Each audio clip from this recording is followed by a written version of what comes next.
একবার বিশ্বনবী মুহাম্মদ সাল্লাল্লাহু আলাইহি ওয়াসাল্লাম আবু মুসা আশআরী রাদিয়াল্লাহু তাআলা আনহুকে বললেন, রে আবু মুসা আশআরী, আমি কি তোমাকে জান্নাতের ধনভাণ্ডারের খবর দিব কি? আবু মুসা আশআরী রাদিয়াল্লাহু তাআলা আনহু বলেন, হাও আল্লাহর হাবিব, আমাকে জান্নাতের ধনভাণ্ডারের খবর দেন।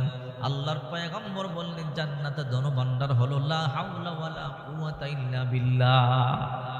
যত বেশি বেশি লা হাওলা ওয়ালা কুওয়াতা ইল্লা বিল্লাহ পাঠ করবা, আল্লাহ তাআলা তত বেশি রিজিক তোমাকে দিয়ে দিবে।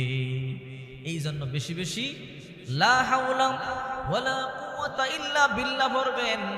আর সকালে 10 বার, বিকালে 10 বার এই আয়াতটি পাঠ করবেন। সূরা সূরা 42 নম্বর আয়াত, আল্লাহু লাতীফুম বিইবাদিহি ইয়ারযুকু মান ইয়াশা ওয়া হুয়াল কাওয়িয়ুল আযীজ।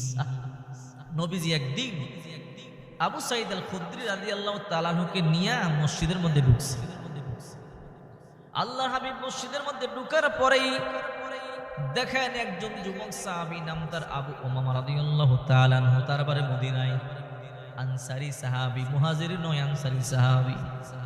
আল্লাহর পয়গম্বর বলল, কে রে আবু উমামা, মালাকা ইয়া আবা উমামা, মা ইউবকিকা, আবু উমামা তোমার কি হয়েছে, কেন কান্না করো, এই সময় মসজিদের মধ্যে কেন আসলা?